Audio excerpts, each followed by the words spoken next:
And here's a very simple principle. Trade temporary for permanent. Trade your ice cream cone that's melting for the peso for the dollar for the land, and the land for the Bitcoin. Trade the currency for capital. Trade something fragile for something resilient. Trade something local for something global. Trade something physical for something digital. Trade the security for the commodity. Trade the commodity for the scarcity. You can't go wrong moving in that direction. So let's talk about some great trades in history, some trillion-dollar trades.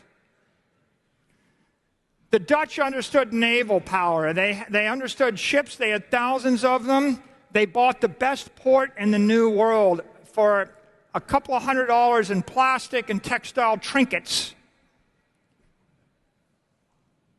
And that's worth $2.5 trillion today.